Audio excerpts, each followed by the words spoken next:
अंतस प्रणाम। मैं स्मिता श्रीवास्तव आप सभी का बहुत-बहुत स्वागत करती हूँ आज के इस विशेष कार्यक्रम में। विशेष कार्यक्रम इसलिए कहना ज़रूरी है क्योंकि हम लोग एक श्रृंखला लेकर के आए हैं, जयंती विशेष। हम लोग कभी जन्म जयंती की बात करते हैं, तो किसी की पुण्यतिथि पे उनको याद करते हैं, उनके बारे में जानने का प्रयास करते हैं। जैसे जीवन में सुख और दुःख एकदम एक के बाद एक लगा रहता है, तो एक ही दिन में किसी का जन्म भी है, किसी की मृत्यु भी है। तो ये सारी भावनाएँ एक-दूसरे के साथ ऐसे गुँथ जाती हैं।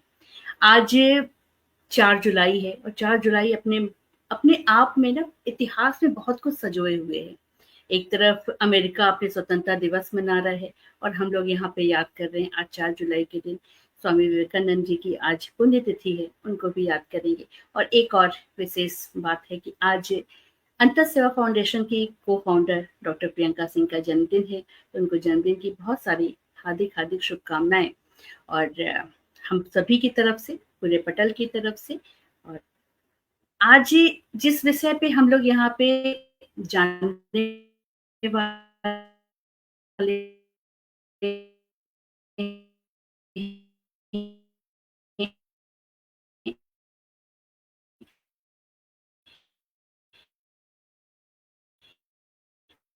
क्योंकि हम सब भारतीय हैं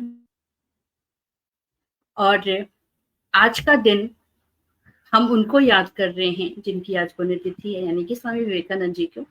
और भारतीय होने के नाते उनके बारे में अगर हम नहीं जानते हैं, तो ये हमारे ऊपर भी प्रश्न चिन्ह है। लेकिन आज इस कार्यक्रम के माध्यम से और गुरु जी के सौजन्य से, उनके साथ से, उनके इस उद्बोधन के बाद मुझे लगता है कि जो लोग बहुत कुछ नहीं जानते थे या बहुत कुछ जानते भी थे, उनके भी ज्ञान में कुछ न कुछ बढ़ोतरी अवश्य होगी। जय श्री कृष्ण गुरु जी, बहुत-बहुत स्वागत है। जय आज के इस जय विशेष दिवस पे विशेष उनको याद करते हुए हम लोग इस कार्यक्रम की शुरुआत करते हैं। जय। ओ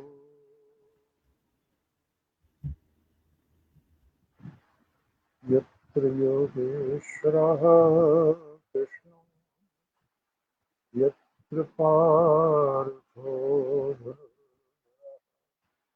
तत्र श्रीरविर्यो निर्वाणी मतिर्मम ॐ शान्ति शान्ति। स्नेह भाई बहन स्मिता जी, माताओं बहनों, धर्म प्रेमी महानुभाव, प्यारे बच्चों, जैसा अभी बताया स्वामी जी की पुण्यतिथि और अमेरिका की क्रांति यानी स्वतंत्र 1776 में अमेरिका स्वतंत्र हुआ था ब्रिटेन से। पहले वो ब्रिटेन का उपनिवेश था अमेरिका। एक बार कहते हैं किसी ने पूछा था स्वामी जी से कि आप इतने महान हैं और गुलाम हैं आप हमारे अंग्रेजों के। तो उस समय ज्यादा दिन नहीं हुए थे अंग्रेजों की गुलामी को। स्वामी जी ने पूछा हम कब से गुलाम हैं आपके, तो उसने बताया 125 साल से। तो स्वामी जी ने कहा आप तो 400 साल गुलाम रहे रोमन साम्राज्य के। तो उसका चेहरा उतर गया।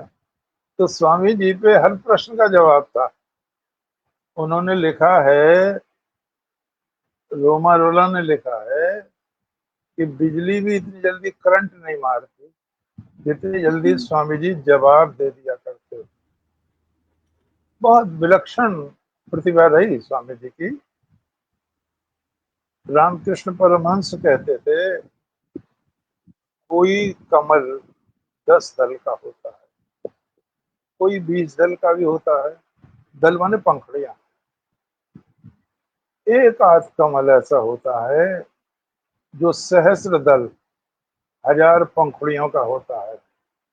नरेन, नरेन कहते थे, नरेंद्र भी नहीं कहते थे। नरेन अर्थात विवेकानंद। ऐसा ही सहस्र दल कमल है दूसरी बात वो और कहते थे, उस समय पूरे विश्व में जो डंका बजा हुआ था एज ए ऑरेटर, वो भारतीय विद्वान केशव चंद्र सेन का था। बहुत नाम था केशव चंद्र सेन का, अद्भुत वाग्मिता थी उनमें। अब जिन्होंने सुना वही जाने, लेकिन जादू था उनकी वाणी में। और वो विश्व प्रसिद्ध थे अपने समय में। जल्दी मर गए थे, ज्यादा दिन नहीं जिए थे, मेरा ख्याल है 46 साल रहे होंगे। तो उन्होंने कहा, परमहंस जी ने, जैसी एक शक्ति पाकर केशव जगत विख्यात हुए, ऐसी 18 शक्तियां हैं नरेन में। ये जब जाएगा और जब चाहेगा विश्व को नींव से हिला देगा, नींव से। तो ये भविष्यवाणी उनकी सत्य सिद्ध हुई। सुभाष चंद्र बोस कहते थे कि जब हम बच्चे थे तो हम ढूंढा करते थे विवेकानंद की किताबें, रामकृष्ण परमहंस की किताबें। हमने एक लाइब्रेरी भी बना ली थी और बड़े उत्साह से हम उनको पढ़ते थे। उन्होंने लिखा है कि वो ऐसे प्रथम उच्च कोटि के संत थे कि ब्रह्म का साक्षात्कार होने के बाद भी उन्होंने जनता के लिए कार्य किया। अन्यथा करते नहीं है लोग। जिनको समाधि लग जाती है वो अलग हो जाते हैं। इसे इसे वो एक तरह का बवाल समझते हैं, जन कल्याण। उन्होंने कहा ब्रह्म का साक्षात्कार होने के बाद भी उन्होंने अपना सारा जीवन मानवता के नैतिक उत्थान और विश्व कल्याण के लिए समर्पित कर दिया। उन्होंने कहा, जहां तक मेरा विचार है, कहीं तो बंगाल लिखा हुआ है, कहीं भारत लिखा हुआ है, तो संपूर्ण बंगाल अथवा संपूर्ण भारत उन्हीं की सृष्टि है। अगर आज वो होते तो मैं उनके चरणों में होता। ये सुभाष चंद्र बोस जी के शब्द हैं। रोमा रोला ने लिखा है कि स्वामी जी जन्मजात नरेश थे, राजा थे। भारत हो, इंग्लैंड हो, अमेरिका हो, वो जहां भी गए, जो भी उनके सामने आया वो बिना सर झुकाए रह नहीं सका। He was the born king and nobody ever came either in India or America without paying his homage। वो बिना उनके श्रद्धा समर्पित किए रह नहीं सका। और लिखा है एनी बेसेंट ने और बहन क्रिस्टीन ने और रोमा रोला ने भी लिखा है कि स्वामी जी को दूसरे नंबर पर रखने की हिम्मत ही नहीं होती थी। वो जहां भी गए प्रथम स्थान ही पाते थे। तो भगवान की बड़ी कृपा है, उन्होंने हमें ऐसा महापुरुष दिया। 12 जनवरी 1863 को जन्म है कलकत्ता में, और सुबह सुबह जन्म है 6:33 मिनट 33 सेकंड पर। और उस समय स्त्री पुरुष बच्चे गंगा नहाने जा रहे थे। मकर संक्रांति थी उस बार। मकर 12 संक्रांति जनवरी। 12 जनवरी की थी।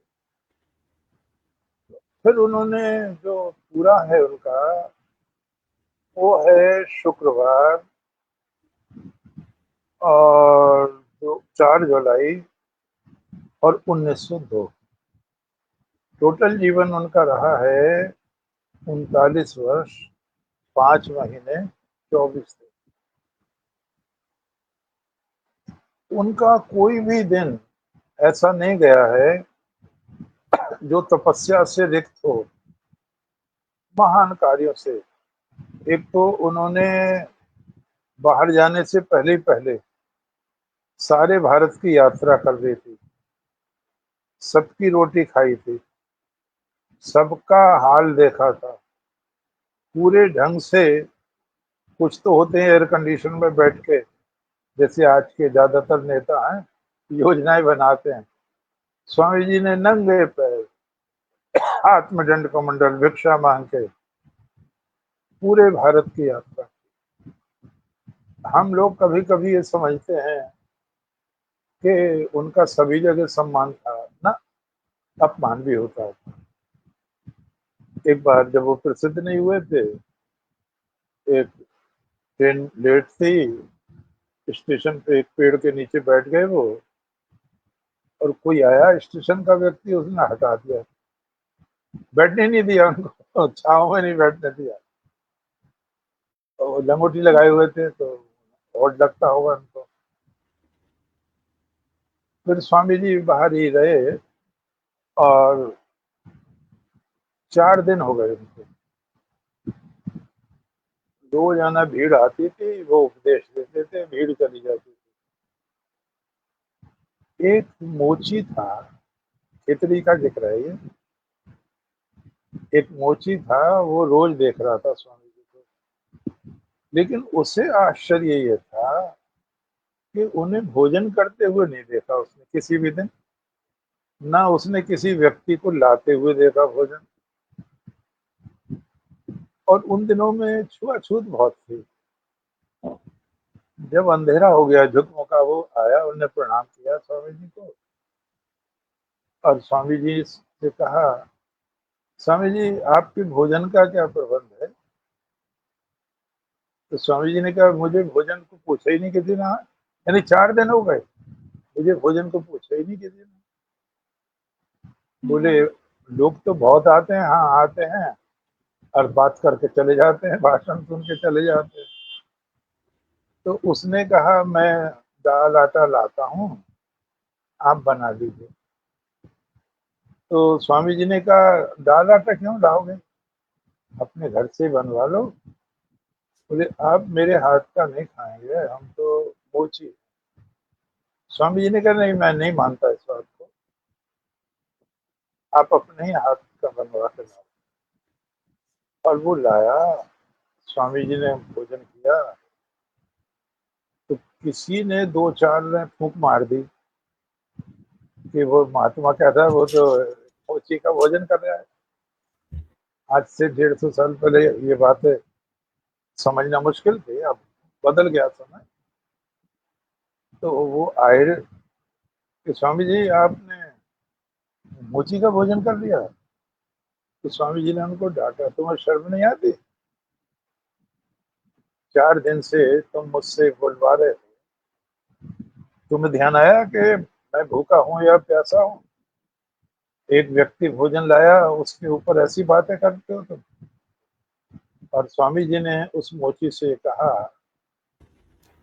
देवराज इंद्र भी मुझे स्वर्ण कलश में अमृत परोसते तो इतना आनंद नहीं आता जितना आपके भोजन में। तो कितना उसका मन भरा होगा। इसी तरह से वो अलवर में जब प्रसिद्ध नहीं हुए थे, तो एक परिवार में गए थे भिक्षा मांगने, तो वो गरीब थे भैया। अब जब वो प्रसिद्ध हो गए तो दोबारा गए उस घर में। तो बुढ़िया को बड़ा आश्चर्य हुआ कि अब तो आप राजा के अतिथि हैं, अब हमें कैसे आपने याद कर लिया। स्वामी जी ने कहा, नहीं आप ही के हाथ की चपाती खाऊंगा और बाहर से कुछ ना मंगाना। अब उसने बनाई रोटी, जैसी भी उनकी स्थिति थी, बड़े प्रेम से स्वामी जी ने भोजन किया। और उसके परिवार के एक सदस्य को लेके स्वामी जी ने 100 रुपए का नोट रखा उसके हाथ में। अब उन दिनों में 100 रुपए का नोट, सन 1886 में समझ लो, 1890 के आसपास। अब उसकी आंखें फैल गई 100 रुपए का नोट देख के। अरे माँ को दे देना, स्वामी जी ने कहा माँ को दे देना। बोले, वो नहीं लेगी, वो नहीं, मेरा प्रसाद है। तो इससे लगता है उनका हृदय कितना विशाल होगा। जब तो हम आज याद कर रहे हैं, वो सारा विश्व याद कर रहा है। तैत्तरीय उपनिषद में जब दीक्षांत समारोह होता था, तो आचार्य जन भर के लिए प्रोग्राम देता था। जैसे सत्यम वद, धर्मम च स्वाध्यायान माँ प्रमदः। फिर वो एक ये भी धारा होती थी उसमें कि मातृदेवो भव, पितृदेवो भव, आचार्य देवो भव, अतिथि देवो भव। प्रथम बार 2 अरब वर्ष की हमारी संस्कृति है, प्रथम बार धरती पर कोई ऐसा महापुरुष आया जिसने तैत्रीय ब्राह्मण में, तैत्रीय उपनिषद में नया मंत्र जोड़ा, दरिद्र देवो भव, मूर्ख देवो भव। एक बार कुछ लोग आए उनसे चर्चा करने, तो कोई कोई बड़ा मुंह फट होता है। एक आदमी बोला, हमें तो निराशा हुई आपसे बात करके, हम तो समझ रहे थे कोई धर्म की चर्चा होगी, तो बहुत मामूली विषयों की चर्चा हुई। तो स्वामी जी ने उससे कहा, महोदय, जब तक मेरे देश का एक भी कुत्ता भूखा है तब तक मेरा सारा धर्म होगा उसका पेट भरना। ये शर्त है। तो कैसी करुणा होगी, कैसा विशाल हृदय होगा, हम कल्पना कर सकते हैं। तो स्वामी जी का अपमान भी होता था। मैं एक बार सोच रहा था कि मैं अपने बारे में भी कहूँ कि हमारा भी अपमान होता है। ऐसा नहीं है कि स्मिता जी के साथ सब जगह सम्मान ही होता, अपमान भी होता है। एक जगह मैं बोल रहा था, आर्य समाज का मंच था, जाटों का इलाका था और विषय गंभीर था, शास्त्रों में भगवान कृष्ण। अब उन्हें पसंद नहीं आया वो लोगों को, बोले भाई कोई और नहीं है बोलने वाला, और मुझसे बोले हमें ये लटूर महाराज ने सब बता दिया। तो लटूर कोई गुजर महात्मा हुए हैं आर्य समाज के, वो महाभारत पर ही बोलते थे। हाँ हाँ हाँ, तो मुझे लगा कोई बात नहीं, मान अपमान सब सहना चाहिए। एक यहाँ बिजनौर जिले में किरतपुर है, किरतपुर में मुझे कई बार बुलाया। एक बार फिर आया निमंत्रण, तो 2-3 दिन बाद खबर आ गई कि वो अब ना है, स्थगित हो गया। तो मुझे कुछ संदेह हुआ। तो यहाँ एक नवल जी हैं, उनका व्यापार होता है कागज वगैरह का, उनका प्रोग्राम था। तो मैंने, नवल जी मैं भी चलूंगा आपके साथ। बोला हाँ चले। तो वहाँ मैंने आर्य समाज के एक अधिकारी से पूछा, क्या वो कार्यक्रम स्थगित हो गया है? बोले स्थगित तो नहीं हुआ, आपको नहीं बुला रहे हो। तो ये दूसरी बात हुई, स्थगित नहीं हुआ, मुझे तो कहा स्थगित हो गया। तो मैंने कहा मैं पूछता हूँ कौन है। तो वो घबरा गया। घबरा क्या गया, उसी ने मेरा नाम कटवाया हुआ। बोले लोग ये कह रहे थे उन्हें क्या बुलाना, वो तो कृष्ण जी पे ही बोलेंगे। इससे भी एलर्जी लोगों को थी कि वो दयानंद जी पे कम बोलेंगे, भगवान कृष्ण पर अधिक बोलेंगे। एक बार विचित्र अनुभव हुआ। कांठ में एक बालू महाराज थे, शेड्यूल्ड कास्ट थे वो। 15 अगस्त और 26 जनवरी को दरी बिछाते थे, बिछवा देते थे, और माइक लेके खड़े हो जाते, अकेले ही बोलते थे, पूरा दिन बोलते थे अकेले ही, और जो भी दिखाई दे उसकी आलोचना करने लगते थे। मास्टरों की छुट्टी हुई तो मास्टरों की खाट खड़ी करने लगे। तो एक बोले कि भाई हम भी बोलेंगे, तो उन पर खबर पहुंचाई कि मास्टर बोलेंगे, बुलवाओ। अब एक लक्ष्मीचंद बिश्नोई थे, वो गए। तो उसकी खबर आई बालू महाराज की। बोले इन मास्टरों से दरी के भी और माइक के भी पैसे ले लेना, मैं जा रहा हूँ अपने घर को। अब वो बड़ा समस्या। बोले वो पैसे देने माँ साहब, अब माँ साहब घबरा गए कि ये अच्छा भाषण है। तो मुझे बड़ी राहत हुई कि अभी तो मेरा नंबर भी ना था। तो उसने कहा मैंने अपने लिए किया है माइक बोलने को, आपको थोड़ी कहा है, आप बोले तो पैसे दो। तो विचित्र विचित्र अनुभव हैं संसार में। तो जो भी महापुरुष हुए हैं उनका सम्मान भी होता है और अपमान भी होता है। और भगवत गीता में कह दिया है भगवान ने मान अपमान तुल्यो, जिन्हें भी महान बनना है उन्हें मान और अपमान में समान रहना है, संतुलन। नहीं तो आप महान पुरुष नहीं बन पाएंगे, क्रोध करेंगे, ये करेंगे, वो करेंगे। तो यहाँ दो चीजें देखते हैं हम। एक बहुत बड़ी बात लिखी है डॉक्टर रामधारी सिंह दिनकर ने। एक तो मैं सजेस्ट करूंगा सभी लोगों को कि संस्कृति के 4 अध्याय जरूर हाँ। पढ़ने चाहिए किताब। हम्म। उस एक किताब को पढ़कर ऐसा लगता है कि आपने 700-800 ग्रंथ पढ़ लिए। अभी मैं आपके लिए अध्ययन उलट पुलट कर रहा था, तभी मुझे वो आ गया उसमें मोबाइल में, हे राम किताब लिखी है प्रखर श्रीवास्तव ने, उसकी बड़ी चर्चा हो रही है। उसमें गांधी जी का आलोचना है, एक एक दिन की आलोचना है।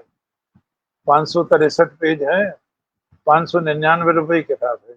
उसके थोड़े थोड़े तो रोज आ रहे थे मोबाइल पे। तो उसकी तारीफ बहुत है ग्रंथ की। मैंने जब देखा तो 18 साल रिसर्च की उसने गांधी मर्डर पर, प्रखर श्रीवास्तव पत्रकार हैं कोई। तो मुझे बड़ा ताज्जुब हुआ 2023 में उसका प्रथम संस्करण, द्वितीय संस्करण, तीसरा संस्करण, चौथा संस्करण, पांचवा संस्करण, छठा संस्करण, कोई ग्रंथ मैंने नहीं देखा कि दिसंबर तक यानी एक साल में 6 संस्करण निकल जाए। वो अब 7वां संस्करण निकला है 2025 में, जो मैंने मंगाया अभी, परसों आया है। अच्छा। तो मुझे, हाँ, तो मुझे ऐसा लगा कि जो महात्मा गांधी पर बहुत अधिक श्रद्धा रखते हैं उन्हें वो ग्रंथ नहीं पढ़ना चाहिए, क्योंकि उन्हें घृणा हो जाएगी गांधी जी से। गांधी जी ने हिंदुओं के साथ अच्छा व्यवहार नहीं किया है। एक एक दिन का है, उसमें समय भी दिया है, तारीख दी है, दिन है रात है ये भी दिया है, समानांतर भी खबरें दी हैं। गांधी जी ने अनेक बार हिंदुओं को जलील किया है। अब आप कल्पना करें, जो लोग पाकिस्तान से भाग कर आए थे जान बचा के, कुछ तो वहीं कट गए, लाखों लोग कट गए। जो बचा कर आए थे वो मकानों में खाली पड़े थे, जो यहाँ से गए थे मुसलमान लोग, उसमें चले गए वो। कुछ बेचारे मस्जिदों में चले गए, कड़ाके की ठंड पड़ रही थी। तो गांधी जी ने उन्हें निकलवा दिया, आदेश दे के निकलवा दिया। तो कि हम कहाँ रहेंगे? तो उसने कहा धरती तुम्हारा बिछौना है, आकाश तुम्हारी छत है। ये चीजें हैं उसमें। तो आपको सचमुच घृणा हो जाएगी, भाई ये क्या बात हुई। और दूसरी तरफ जो लोग वहां चले गए हैं उन्हें वापस बुला लो। और हिंदुओं से कहा तुम वहीं चले जाओ, तो बोले वहां तो मार काट रहे हैं हमें। तो हो महान पुरुष थे भाई वाकई में गांधी। बोले तुम मर जाते तो इतिहास उज्जवल हो जाता। भाई क्या कल्पना है। और बहुत कत्ल किया था, अगर आपने गहराई से पढ़ा हो उसको, डायरेक्ट एक्शन कहते हैं उसको, सन 46 में इतना कत्ल हुआ था हिंदुओं का कि मैन होल तक लाशों से पटे हुए थे, नाले भर गए थे, और बड़ा भयावह वातावरण था। और वो आदमी बहुत ही गुंडा टाइप था। उसका थोड़ा सा नाम स्लिप हो रहा है। तो गांधी जी उससे भाई कर कर मिले, उसे एक भी बात ऐसी नहीं कही कि तुमने कितने लोगों का कत्ल करा दिया। और लोगों को फिर बहुत गुस्सा आया। तो ऐसी कई घटनाएं थी जो हिंदुओं को बहुत बुरा लगता था। सरदार पटेल को भी बहुत सी चीजें गवारा नहीं थी गांधी जी की। वो 55 करोड़ रुपए और दिलवा रहे थे, 15 दे दिया था पहले, 55 रह गया था। तो उन्होंने कहा उसने अभी तो हमला किया है, वो इससे हथियार खरीद के हम पर ही हमला करेगा। गांधी जी का उस दिन मौन व्रत था। वो नैतिकता के नाते थे, तो लिख रहे थे पर्ची पे बार बार मौन व्रत था। तो पटेल नाराज हो गए कि नैतिकता का सारा ठेका हमने ही लिया है क्या। अब वो गांधी जी रोने लगे और पटेल गुस्से में चले गए। तो किसी ने कहा वो तो रो रहे हैं। अब उन्होंने कहा यार बुढ़े की बात माननी पड़ेगी। तो उन्होंने वो स्वीकृत कर दिया 55 करोड़ रुपया देना, लेकिन अपना त्याग पत्र लिख दिया तभी। तो मेरे कहने का अभिप्राय यह है कि महापुरुषों को तो पढ़ना चाहिए, और उनके चरित्र में, जीवन में मोड़ बहुत होते हैं, तो हमें अपना संतुलन भी रखना चाहिए। कोई राइटर क्या लिख रहा है वो ठीक है, उसकी बात, लेकिन अगर हमारी किसी के प्रति श्रद्धा है तो श्रद्धा ऐसे नहीं बनती। कुछ भी हो, महात्मा गांधी विश्व पुरुष है, उनकी अर्थी के पीछे 10 लाख आदमी था, मामूली बात नहीं होती 10 लाख आदमी। लोकमान्य तिलक की अर्थी पर 8 लाख आदमी था, सारी बंबई बावली हो गई थी जैसा लगता था। तो क्या चीज थी जिसने स्वामी जी को एक छलांग में, एक यही शब्द है, एक छलांग में स्वामी जी विश्व प्रसिद्ध हो गए। बहुत समय लगता है भारत में ही, हमें तो यूपी में कोई नहीं जानता, जिले में नहीं जानते, और स्वामी विवेकानंद का सौभाग्य देखो, एक छलांग में विश्व पुरुष हो गए। और वो छलांग क्या थी? वर्ल्ड पार्लियामेंट, विश्व धर्म संसद, जहां सभी तो पढ़े लिखे थे, एक से एक काबिल आदमी था, यूनिवर्सिटी के प्रोफेसर थे, डॉक्टर्स थे, साइंटिस्ट थे, सब थे। बहुत कम लोगों को ये जानकारी है, स्वामी जी साइंस पर भी भाषण देते थे। वो अलग होती थी फैकल्टी, साइंस पर भी भाषण देते थे, और साइंस के भाषणों की अध्यक्षता भी की है स्वामी जी ने। वो भाषण रिकॉर्ड नहीं हो पाए, दुर्भाग्य से। यही रिकॉर्ड हो पाए जो यहाँ बोल रहे थे भारत की तरफ से। तो वहां पे विश्व मंच था, और वो स्वामी जी घबरा भी गए थे। स्वयं लिखा उन्होंने, इतने बड़े बड़े आदमी, इतने विद्वान आदमी, उनकी पदवी बताई जा रही थी, उनकी क्वालिफिकेशन बताई जा रही थी, और उसमें जैसे मैक्स मुलर भी आए हुए थे, भूले नहीं थे मैक्स मुलर, आए हुए थे वहां। इस तरह के बहुत लोग थे, प्रोफेसर राइट थे, एक से एक बड़ा विद्वान था। पारडायसन का ये तो पता नहीं आए थे नहीं आए थे, लेकिन उपनिषदों के बहुत बड़े विद्वान थे। तो बहुत लोग थे, और वहां सवाल जवाब भी हो रहे थे रोजाना। तो स्वामी जी ने लिखा, मैं घबरा गया। वो प्रथम दिन था, भाषण नहीं देना था, केवल अपना परिचय देना था। मैं कौन हूँ, मेरा क्या नाम है, मैं किस विषय पर बोलूंगा, बस। और धन्यवाद दो जिन्होंने बुलाया है, कोई बड़ी बात नहीं थी। स्वामी जी इतनी भी हिम्मत नहीं कर पाए। 3 सेमेस्टर होते थे उसके, सुबह 10 बजे से शुरू हो जाता था। तो प्रथम सेमेस्टर पूरा निकाल दिया स्वामी जी ने, खुशामद करके मना करते गए। जब दूसरा सेमेस्टर आया तो लोगों को लगा कि इनकी तो बड़ी तारीफ की है लोगों ने, ये कहा है कि सारी यूरोप की यूनिवर्सिटी के प्रोफेसर से एक तरफ, तो ये अकेले ही उनसे भारी पड़ेंगे, और ये तो डर रहे हैं, बोल ही नहीं रहे हैं। तो बैरोज थे, बैरोज ने उनका नाम, उनकी तरफ देखा नहीं, फिर उनका नाम अनाउंस कर दिया। और जब नाम अनाउंस कर दिया तो उठना पड़ता। स्वामी जी बोले, मैं आया और मैंने माँ सरस्वती को नमन किया। कहीं कहीं लोगों ने लिखा है गुरु को नमन किया, ना, माँ सरस्वती को नमन किया है। कुछ लोग, पता नहीं उन्हें क्या इसमें आनंद आता है, अपनी तरफ से झूठी बातें मिला देंगे, लोग उससे धोखा खा जाएंगे। मैं पढ़ रहा था रजनीश को, उसने एक ऐसा झूठ बोल दिया, वो बहुत लोगों ने मान लिया उसको, कि स्वामी जी जब जा रहे थे अमेरिका का विचार पक्का हो गया, तो उन्होंने कहा मैं माँ से और पूछ लूं। माँ का मतलब शारदा माँ, परमहंस जी की धर्मपत्नी। और वो माँ से आज्ञा लेने गए, तो माँ ने कहा जरा चाकू लाओ रसोई में से। अब ये चाकू लाए रसोई में से, तो बोले हाँ जा सकते हो। तो बोले माँ चाकू से और मेरे जाने का कोई संबंध है? बोले है। तुमने जो चाकू मुझे दिया है तो फलक अपनी तरफ रखा है, बेटा मेरी तरफ रखा है। तो ऐसा ही व्यक्ति पात्र है। तो ये बिल्कुल घटना गलत है।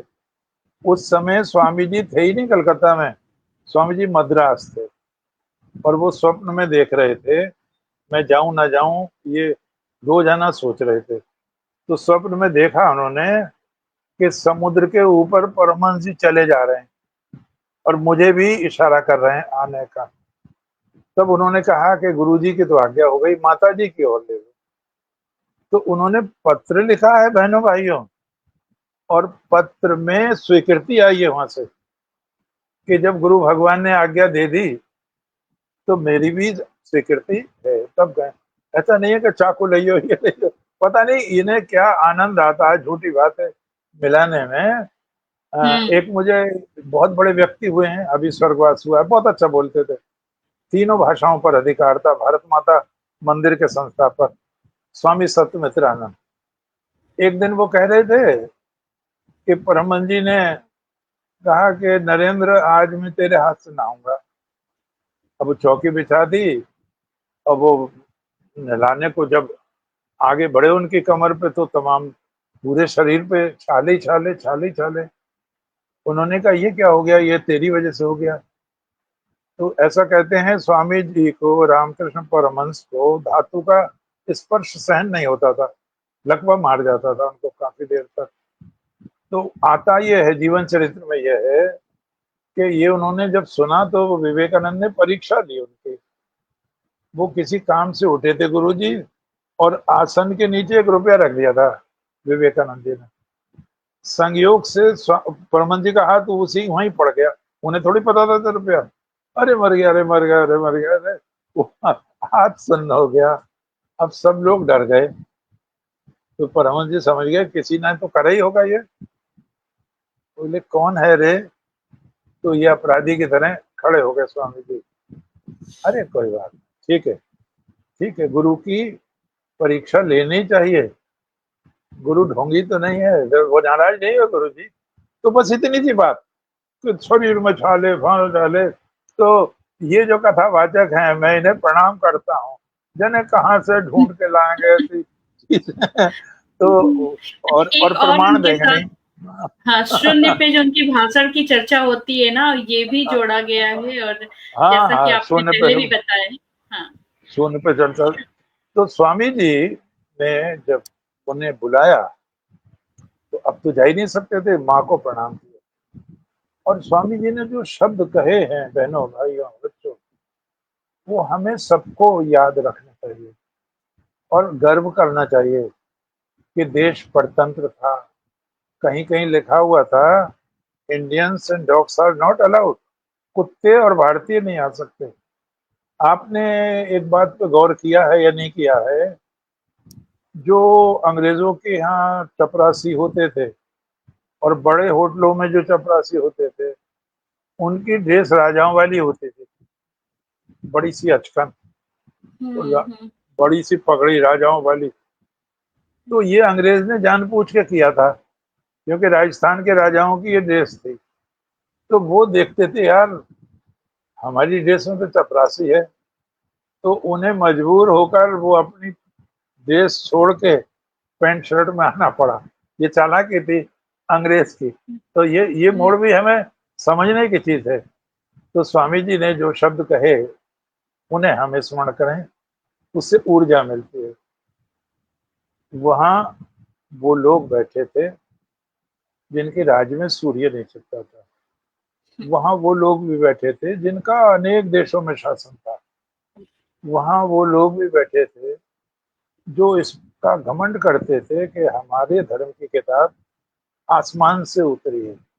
वो औरों को कुछ भाव ही नहीं देते थे। तो स्वामी जी ने अपने बिना किसी तर्क वितर्क में पढ़े, केवल स्वागतोत्तर भाषण में ही बहुतों की हालत पतली कर दी। भाषण तो बाद में हुए, भाषण नहीं है ये, स्वागतोत्तर है। और कितना है? मात्र 3 मिनट का है। और कितने शब्द हैं? 470 शब्द हैं। स्वामी जी बहुत जल्दी बोलते थे, इस समय तो लाइन छूट जाती थी। तो स्वामी जी ने कहा sisters, and brothers of America. ये किसी ने नहीं कहा था। प्रताप चंद मजूमदार बोले थे, बहुत अच्छा बोले। उन्होंने भी नहीं कहा था। लेडीज एंड जेंटलमैन कह रहे थे वो भी। वीरचंद गांधी बहुत अच्छा बोले, जैन धर्म के प्रतिनिधि थे, उन्होंने भी नहीं कहा। धर्मपाल बौद्ध धर्म के प्रतिनिधि थे, उन्होंने भी नहीं कहा। चक्रवर्ती थियोसॉफिकल सोसाइटी के थे। स्वामी विवेकानंद पहले व्यक्ति थे बहनों भाइयों जिन्होंने संबोधन बदला। लेडीज एंड जेंटलमैन नहीं कहा उन्होंने। उन्होंने कहा sisters and brothers of America. इस उद्बोधन ने ही जादू कर दिया सभा पे। और कितने लोग तो ताली बजाते बजाते खड़े हो गए स्वागत में। और स्वामी जी ने लिखा है 2 मिनट तक ऐसा लगा जैसे कान के पर्दे फट ना जाए। और वो घबरा गए। वो तो ताली बजाए वाले थे लोग, लगभग 7,000 लोग थे उस दिन।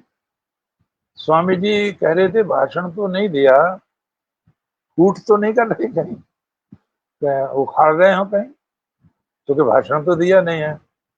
लेकिन वो मरमरिंग जो हुई, धीरे धीरे की आवाज आई बुदबुदाने की। वही धर्म सच्चा है, वही प्रतिनिधि सच्चा है, जो हजारों मील दूर आकर हर स्त्री में अपनी बहन का रूप देख रहा है, हर व्यक्ति में अपने भाई को देख रहा है। गोस्वामी तुलसीदास जी के शब्दों में, सिय राम मैं सब जग जाने, करहूं प्रणाम जोर जुग पाने। भगवान कृष्ण के शब्दों में से कहेंगे, आत्मोपमेन सर्वत्र समम पश्यति।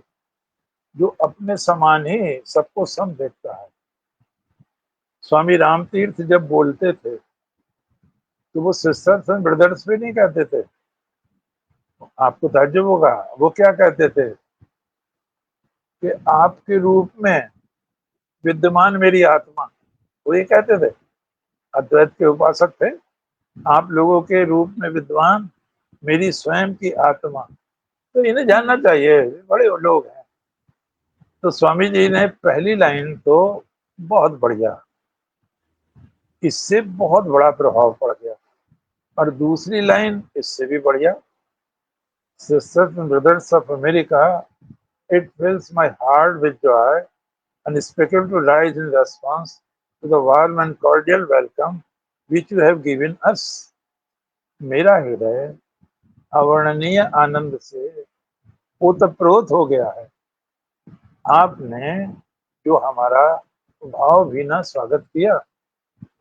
आई thank you in the name of the most ancient order of monks in the world. संसार में संन्यासियों की सबसे प्राचीन परंपरा की ओर से मैं आपको धन्यवाद देता हूँ।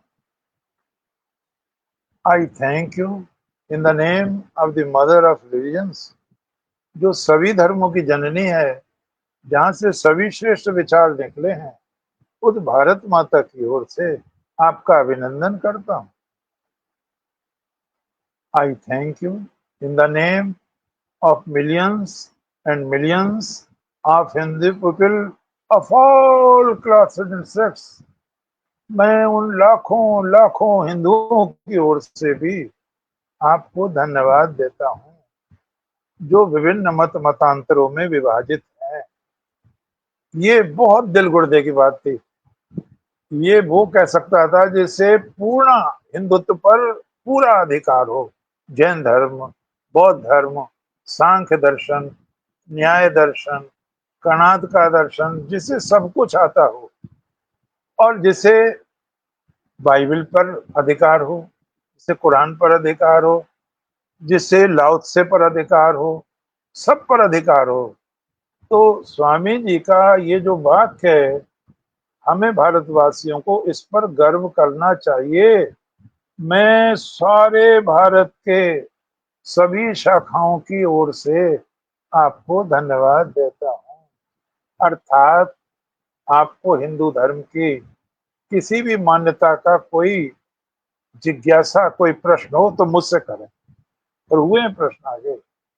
आगे उन्होंने इससे भी सुंदर बात कही, I am proud to belong to religion which has taught the world both tolerance and universal acceptance. मुझे गर्व है, मैं उस महान धर्म का अनुयायी हूँ जिसने सारे संसार को सहिष्णुता की शिक्षा दी है, सार्वभौम स्वीकृति की शिक्षा दी है। We believe not only universal toleration, but we accept all religions as true. हम केवल सहिष्णुता में विश्वास नहीं करते, हम सभी के धर्मों की भावनाओं का आदर भी करते हैं। I am proud to belong to a nation which has sheltered the persecuted and the refugees of all regions and all nations of the earth. मुझे ये कहते हुए अभिमान होता है, मेरे राष्ट्र ने सारे संसार के पीड़ितों को, शरणार्थियों को आश्रय दिया है। मुझे ये कहते हुए गर्व की अनुभूति होती है जब इजरायलियों का पूजा स्तंभ रोमनों के द्वारा तोड़ दिया गया, यहूदियों का, वो भारत आए, हमने उनका स्वागत किया और वो आज ससम्मान रहते हैं। अब तो ये बात बहुत तेजी से सिद्ध हो रही है कि यहूदी लोग यादव हैं। इस पर किताब भी है, पोकाक की किताब है, इंडिया एंड ग्रीस, बहुत बड़ी किताब है।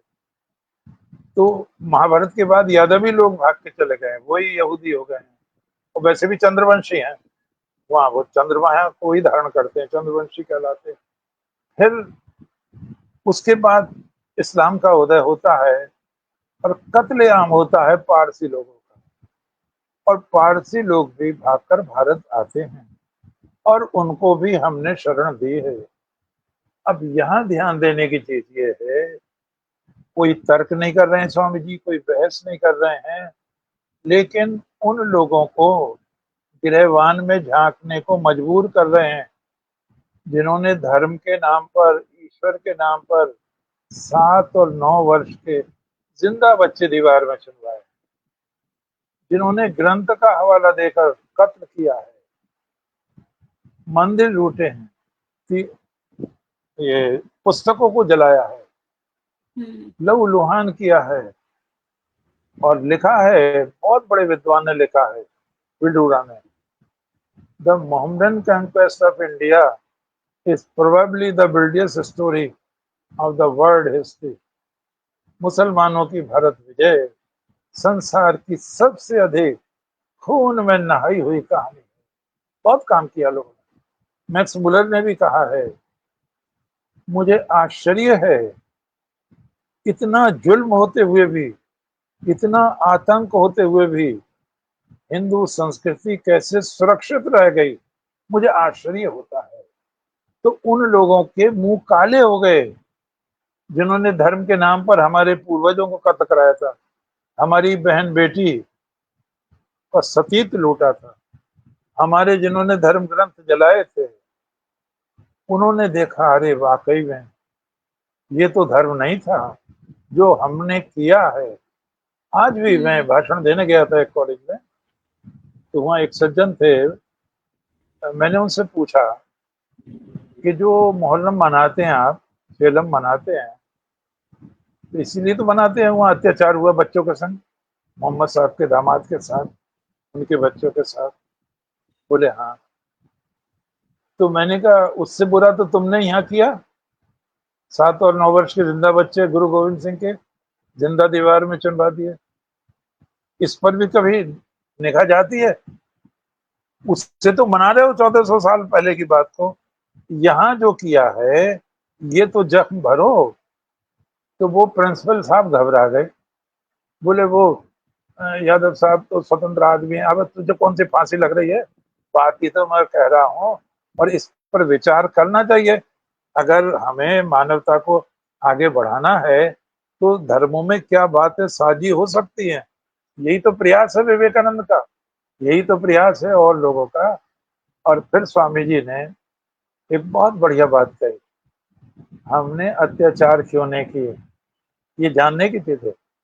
जैसे तुम लोगों ने अत्याचार किए हैं, स्वामी जी ने इनक्विजिट बोर्ड का जिक्र किया है। मुझे ताज्जुब होगा, वो सारी दुनिया की संस्कृति जानते थे। इनक्विजिट बोर्ड एक ऐसा बोर्ड था, सर्वोच्च अदालत, उस वो सजा देती थी अपराधियों को।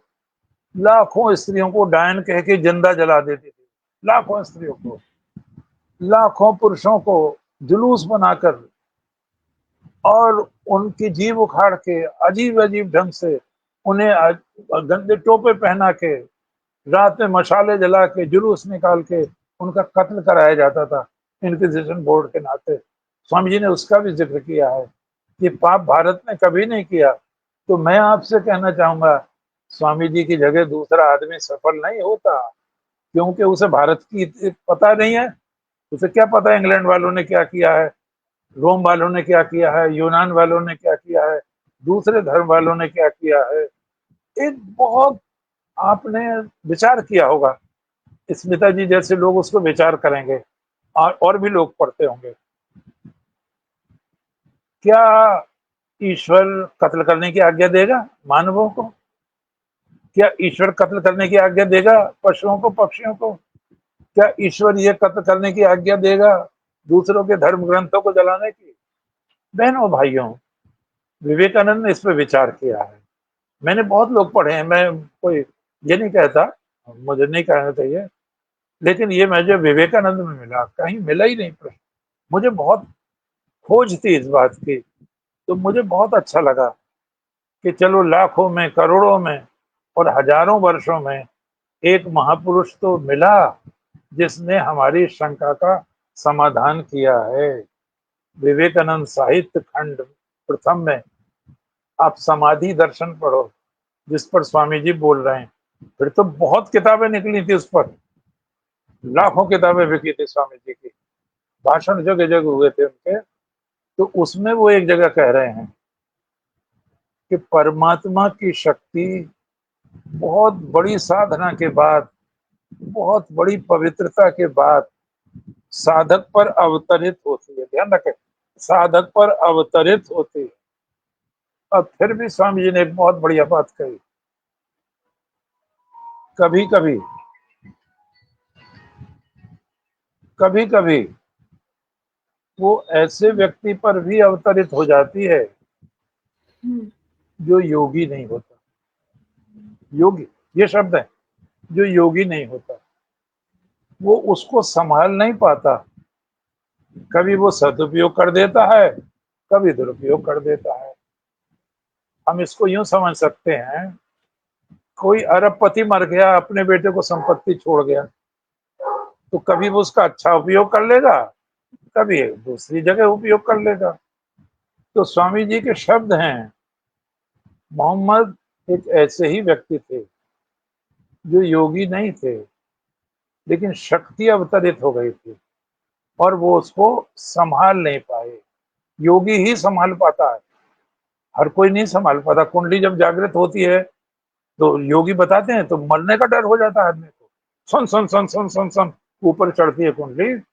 एक मुझे विद्यार्थी था हमारा, वो बता रहा था, गुरुजी मैं तो मरने से भय था, तो मैं बहुत दिन से अभ्यास कर रहा था, सन सन सन ऊपर जब, तो मैंने गुरुजी को याद किया, वो शांति कुंज हरिद्वार वालों का शिष्य था, बोले तब मेरी जान बची। तो बहुत बड़ी एक बात और देखो, इसमें भी देखो, वो आदमी जो ये कहता है, जरा मस्तिष्क को हम, हृदय को विशाल बनाएं। जो आदमी ये कहता है मुझे ईश्वर का आदेश हुआ है ऐसा करने के लिए, तो विवेकानंद का ये भी जवाब सुनो आप, ये भी कहीं और नहीं मिलेगा आपको, विवेकानंद में ही मिलेगा आपको, और शास्त्र के प्रमाण के साथ मिलेगा। स्वामी जी कहते हैं जब साधक साधना करता है तो उसको सिद्धियां प्राप्त होती हैं, विधियां प्राप्त होती हैं, और वो बहुत चमत्कार दिखा सकता है, लेकिन उन्हें सिद्धियों में नहीं फंसना चाहिए, फिर वो ईश्वर से भटक जाता है। जब परमहंस जी जा रहे थे तो उन्होंने कहा था कि साधना के क्रम में मुझे सब सिद्धियां मिली थी, नरेन तू लेगा क्या सिद्धि को? तो स्वामी जी ने लिखा है, जीवन चरित्र में है उनके, क्या ईश्वर प्राप्ति में सहायक होंगे? नहीं, दूर कर देंगे। तो ये उन लोगों के लिए भी जरा अकल की बात है जो तमाशा लिए बैठे हैं कि वहां रखा है, ये रखा है, वो रखा है, ये पर्चा बन गया, वो पर्चा। भाई थोड़ी कृपा करो, ये छिन जाती हैं सिद्धियां। और स्वामी जी को एक आदमी परेशान हो गया था इन सिद्धियों से, गोविंद चेट्टी। बोले गुरु जी मेरी ये सिद्धियां दूर कर दो आप। तो स्वामी जी ने उसे गले लगा के उसकी सिद्धियों का हरण कर लिया, सामान्य हो गया था वो। तो इन सिद्धियों से भी बचना चाहिए। अब एक बात, स्वामी जी ने ब्रह्म सूत्र का सूत्र लिया है, वो ये कि आप चाहे जितनी तपस्या कीजिए। ये उन लोगों को जवाब है जो कहते हैं मैं ईश्वर का बेटा हूं, मैं ईश्वर का दूत हूं, और ये मेरी आज्ञा निर्भ्रांत है ना। मना कर रहे हैं स्वामी जी।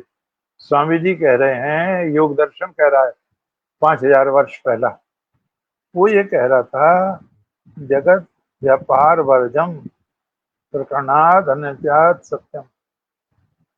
कोई भी व्यक्ति कितना ही सिद्ध हो जाए, उसको तीन चीजें नहीं प्राप्त हो सकती। जगत व्यवहार, जगत व्यवहार का मतलब सृष्टि की रचना करना, सृष्टि का पालन करना, और सृष्टि का संहार करना। बहुत अच्छी तरह से एक बात आ जाती है इसको। वो पूछा है किसी ने, क्या ईश्वर सब कुछ कर सकता है? तो लोगों ने कहा ना, ईश्वर सब कुछ नहीं कर सकता। बोले जैसे? बोले जैसे ईश्वर छुट्टी नहीं ले सकता, अपना चार्ज दे जाए, स्मिता जी का, प्रियंका जी आज तुम संभाल लियो, मैं जा रही हूँ। ईश्वर चार्ज नहीं दे सकता किसी को, वो छुट्टी नहीं ले सकता, वो अपने जैसा दूसरा व्यक्ति नहीं बना सकता। और क्या नहीं कर सकता? ईश्वर में इतनी ताकत नहीं है वो किसी भी प्राणी को अपने राज्य से निकाल दे। राजा नाराज हो जाएगा तो निर्वासन का दंड दे देगा, फांसी का दंड दे देगा। ईश्वर में बहनों भाइयों ये महान चीज है। हम कितने ही पापी हों, ईश्वर के बच्चे हैं। ईश्वर हम पर दया रखता है, कृपा रखता है। भगवान ने गीता में कहा है, अपि चेत सुदुचारो, चाहे जितना बड़ा पापी हो, जिस क्षण वो मेरी शरण में आ जाता है उसी क्षण वो महात्मा बन जाता है। तो ईश्वर ऐसा नहीं है। ये जो ईश्वर का आविष्कार किया है, बहुत खुले दिमाग से सुनना मेरी बात, वो उन लोगों ने किया है जो कबीले के लोग थे और विभिन्न देवी देवताओं को पूजते थे। और वहां स्वामी जी ने दिया है, जब ईसा मर रहे थे उससे पहले उन्होंने हाथ धुलाए हैं, पैर धुलाए हैं सबके शिष्यों के, और वो जो रोटी डुबोई है ये कहा ये मेरा रक्त है। तो स्वामी जी ने इस पर बड़ी पकड़ है स्वामी जी की। स्वामी जी ने कहा क्या कहना चाह रहे हैं ये देखो। एक ये प्रथा रही है पहले आदिवासियों में, कबीले के लोगों में, कि वो सबसे ताकतवर आदमी को मार लेते थे और उसका मांस खाया करते थे। उनका विचार था ऐसा करके हम भी इसके समान शक्तिशाली बन जाएंगे। ये भी जंगली प्रथा थी। तो हमें ये ध्यान रखना चाहिए कि ईश्वर दयालु है, ईश्वर न्यायकारी है। सा बंधु जनिता सा विधाता, वो माँ भी है, वो बाप भी है, वो विधाता भी है। ईश्वर कभी भी किसी प्राणी की बलि नहीं स्वीकार करता है, वेद में नहीं है ऐसा। और आनो भद्रा कृतवो यंतो विश्वतः, जो धार्मिक व्यक्ति है वो सब धर्मों का आदर करेगा।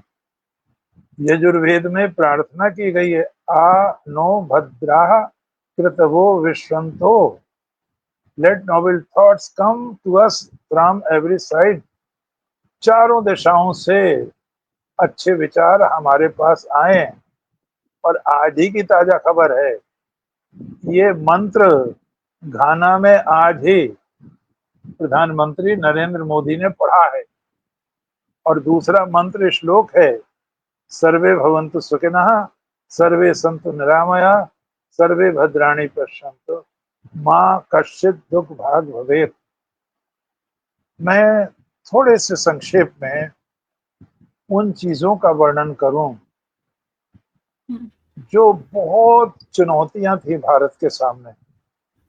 विवेकानंद ना होते तो शायद हम उनसे लड़ नहीं सकते थे। इनकी ओर इशारा करा है चक्रवर्ती राजगोपालाचारी जी ने। उन्होंने कहा, स्वामी विवेकानंद ने हमारी रक्षा की, हमारे धर्म की रक्षा की, हमारे राष्ट्र की रक्षा की, हमें स्वतंत्र होने का जज्बा दिया। वो ना होते तो हम आज भी स्वतंत्र नहीं हो सकते थे। हम आज भी स्वतंत्र नहीं हो सकते थे। हम प्रत्येक चीज के लिए स्वामी जी के ऋणी हैं। ये राजगोपालाचार्य जी महाराज ने कहा है। क्या क्या बात कही है स्वामी जी ने जिसकी आवश्यकता थी। पहली बात तो ये, मैक्स मुलर दुधारी तलवार है। पहले वो बहुत खिलाफ थे हमारी संस्कृति के। रामकृष्ण परमहंस और विवेकानंद, रामकृष्ण परमहंस पर किताब लिखी है उन्होंने, विवेकानंद से साक्षात्कार किया है। उनके विचार बदले हैं मैक्स मुलर। पहले उनके विचार बड़े खतरनाक थे। ड्यूक ऑफ आर्गाइल को उन्होंने चिट्ठी में लिखा है, मेरी विवेकानंद की किताब में ये बहुत सारे कोटेशन दिए मैंने उसको।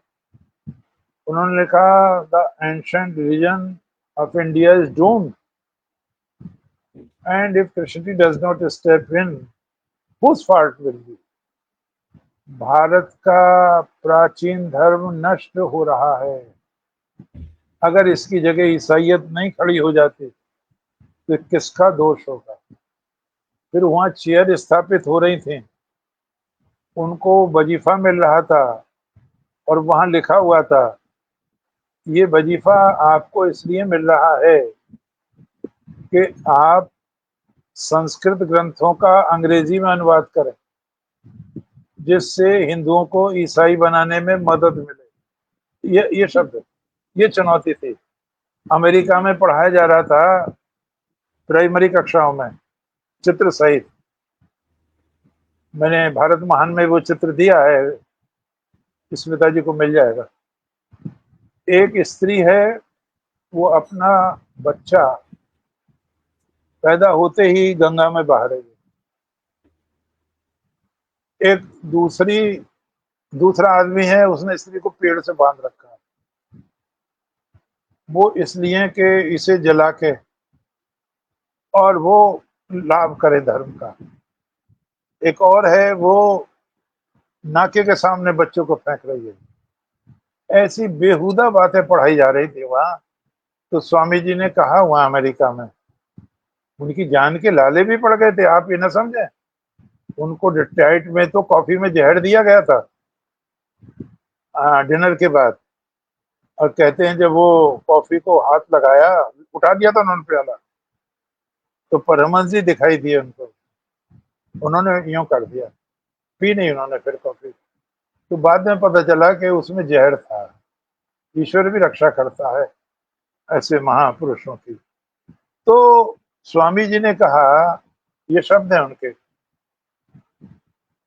हिंदुओं ने ईसा के चेलों का क्या बिगाड़ा है जो वो हमें इस रूप में प्रस्तुत करते हैं। क्या आप इन पादरियों को इसीलिए तनख्वाह देते हैं कि वो अपमान करें मानवता का? शर्म आनी चाहिए। और हेराल्ड वगैरह समाचार पत्रों ने लिखा था कि स्वामी विवेकानंद को सुनकर हमें लगता है कि ये बेवकूफी है, हम अपने पादरियों को ज्ञान देने भेज रहे हैं। होना तो ये चाहिए, भारत से विद्वान आए हमें ज्ञान देने के लिए। ये बदलाव आया है वहां पर। तो स्वामी जी ने फिर कहा है, यूरोप के लोग, ये बात मेरी ध्यान से सुने, आप हमें जितनी गाली देते हैं, हमारे पूर्वजों को जितनी गाली देते हैं, हमारे मूल्यों की जितनी खिल्ली उड़ाते हैं, भारत का बच्चा, स्त्री, पुरुष, आबाल वृद्ध यदि हिंद महासागर की कीचड़ उछाल के तुम्हारे मुंह पर मारे, तो मैं सत्य कहता हूं, कीचड़ कम पड़ जाएगी, तुम्हारे पाप की यत्ता हाथ नहीं आएगी। तुमने कितने पाप किए।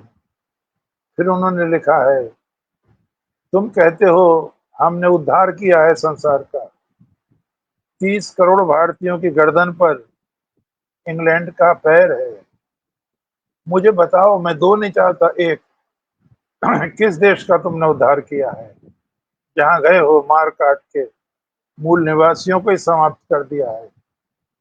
यही आरोप हम पर लगाते हैं कि सिंधु घाटी की सभ्यता अनार्य सभ्यता है, आर्य हमलावर थे। बेवकूफी की बातें करते हो। किस वेद में, किस उपनिषद में, किस सूक्त में, किस मंडल में लिखा है आर्य लोग बाहर से आए? अरे आर्य लोग यहीं के थे, कहीं बाहर से नहीं आए। बहुत मुकाबला किया स्वामी जी ने, लोग ये ना समझें, बहुत मुकाबला किया है, अपनी जान लगा दी है उन्होंने। एक और चीज की तरफ आपका ध्यान दिलाना बहुत जरूरी है, वो ये कि वहां पर ये बात होने लगी थी कि ये जो स्वामी हैं, अगर इनकी बात का ज्यादा असर पड़ा तो ऐसा ना हो हमारा धर्म ही खतरे में आ जाए। इसलिए फ्रांस में जैसा यहाँ हुआ था पार्लियामेंट, फ्रांस वाले भी वर्ल्ड पार्लियामेंट करने वाले थे। तो वहां चर्चा हुई कि ऐसी भूल मत करना, विवेकानंद जिंदा है अभी, यहाँ भी हिंदू धर्म ही सर्वश्रेष्ठ सिद्ध हो जाएगा। तो उन्हें वो टाल देनी पड़ी।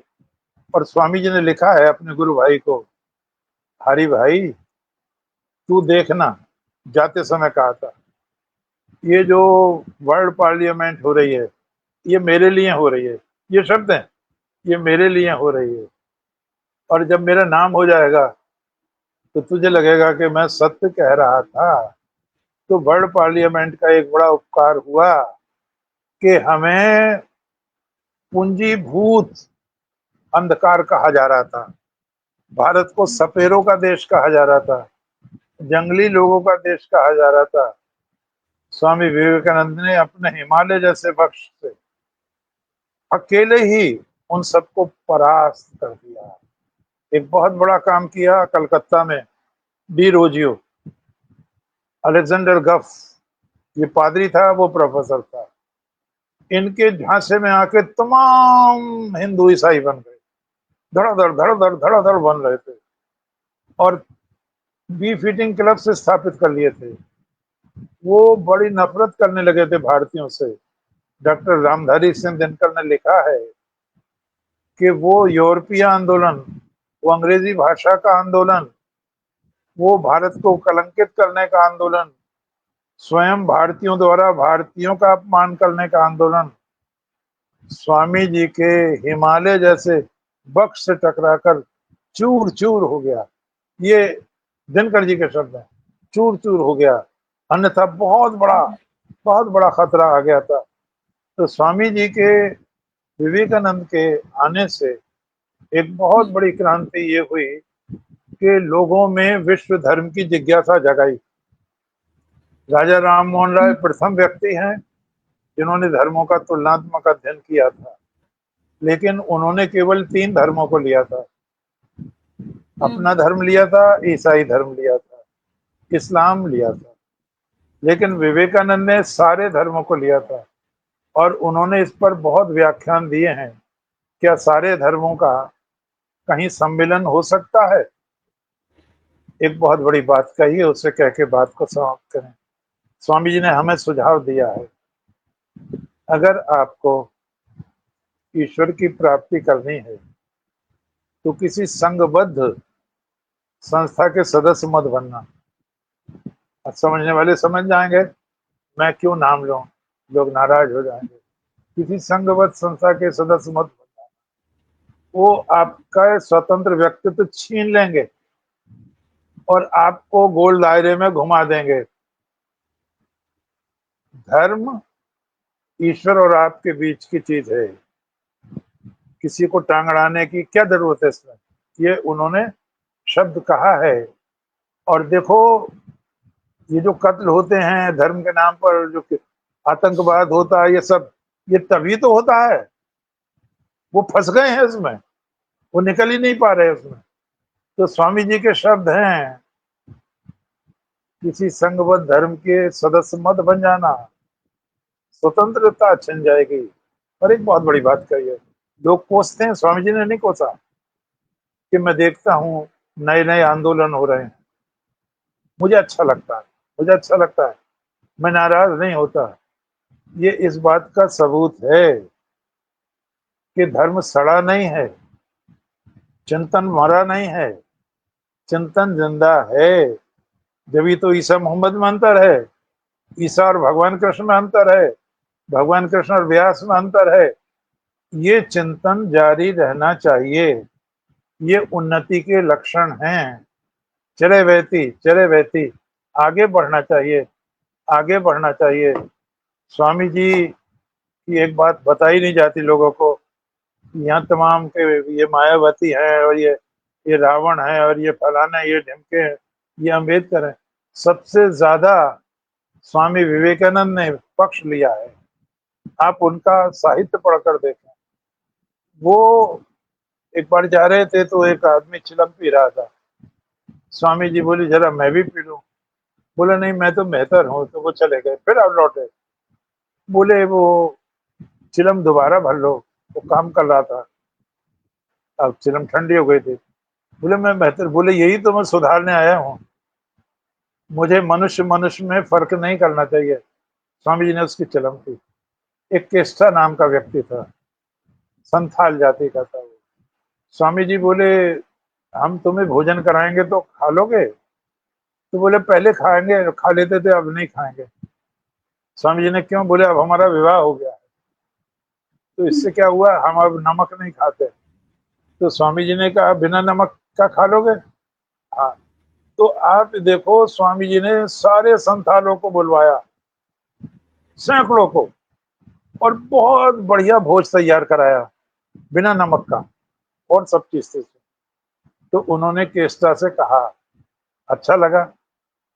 अरे स्वामी बाप, तुम कहाँ से इतना अच्छा भोजन कराते हो?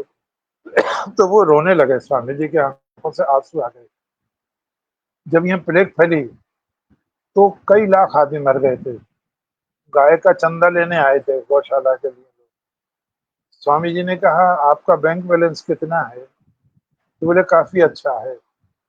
तो बोले ये आदमी मर रहे हैं बिना दवा के, बिना कपड़े के, बिना चिकित्सा के, गवर्नमेंट की रिपोर्ट आई है इतने लाख आदमी मर गए, अब थोड़ा पैसा उसमें लगा दें। बोले नहीं, ये गौ माता का पैसा उसमें नहीं लगेगा। स्वामी जी ने कहा क्यों? अब यहाँ दिमाग देखो, खोला दिमाग स्वामी जी का। क्यों? ये तो गौ माता का पैसा है। तो स्वामी जी ने कहा इंसान पर खर्च नहीं हो सकता? नहीं। बोले नहीं। स्वामी जी ने कहा क्यों? उन्होंने कहा इंसान जो मर रहा है अकाल से, प्लेग से, वो तो कर्म फल से मर रहा है अपना। तो स्वामी जी ने कहा ये कर्म फल गायों पर भी इस्तेमाल नहीं हो सकता क्या? वो भी अपने कर्म फल से कट रही हैं, कटने दो, तुम क्यों भागे फिर रहे? अब वो मुंह देखें स्वामी जी का। स्वामी जी ने कहा तुम्हें शर्म नहीं आती? इतनी भी करुणा नहीं है? तुम्हारे सामने आदमी मर रहे हैं, बच्चे मर रहे हैं, भीख मांग रहे हैं, और तुम के। तो स्वामी जी का हृदय बहुत कोमल था, और इतने कोमल हृदय से ही वो ये मंत्र दे सके, दरिद्र देवो भव, मूर्ख देवो भव। उनका एक वाक्य कह के समाप्त करें। उन्होंने एक जगह कहा सन 1897 में, इसको बहुत ज्यादा ग्रहण किया सुभाष चंद्र बोस जी ने। स्वामी जी ने कहा, उस समय तो 5 वर्ष के बच्चे थे सुभाष, आगे पढ़ा उन्होंने बड़े होके, लेकिन बहुत प्रभावित हुए। स्वामी जी ने कहा, देखो आगामी 50 वर्षों तक सारे देवी देवताओं को भूल जाओ, उनकी कोई आवश्यकता नहीं, एक ही देवता है, उसी की पूजा करो, उसी की उपासना करो। उसके सब तरफ हाथ हैं, सब तरफ पैर हैं, सब तरफ मुंह है। कैसी विडंबना है, बम्बई में खटमलों के लिए अस्पताल बनाए जा रहे हैं। कैसी विडंबना है, अभी ठाकुर जी सो रहे हैं, अभी ठाकुर जी जग रहे हैं, अभी ठाकुर जी को भोग लग रहा है और जिंदा ठाकुर एक एक दाने को मल रहे हैं। क्यों इतने पाषाण हो गए हो? 50 वर्ष तक सेवा करो, गरीबों की, भूखों की, लाचारों की, मरीजों की। यही तुम्हारे भगवान है। अगर तुम ऐसा कर सके तो नया सवेरा होगा। बंधुओं, 1897 प्लस 50 बराबर 1947। स्वामी जी को बहुत बहुत प्रणाम है, बहुत धन्यवाद है। आप सब लोगों को भी बहुत बहुत धन्यवाद है। जय श्री कृष्ण। आपको भी बहुत-बहुत धन्यवाद है। जय श्री कृष्ण। कुछ खास जय। कमेंट नहीं है। नवीन श्रीवास्तव जी हैं, कमलेश शर्मा जी हैं, प्रणाम कह रहे हैं आपको। और आज का ये उद्बोधन भी मुझे लगता है कि जो अभी नहीं बाद में भी सुनेंगे, वो अपने कमेंट, अपने प्रश्न यहाँ पे अवश्य रखें। बस फिर हम लोग बहुत जल्दी मिलेंगे। आज का ये उद्बोधन गुरुजी, हम जय। लोग आज फिर यहीं से विदा लेते हैं और फिर जल्दी मिलेंगे। जय। सभी को बहुत-बहुत प्रणाम और जय श्री कृष्ण, अंतस प्रणाम। जय। जब हो जाए तो मुझे बता दियो है।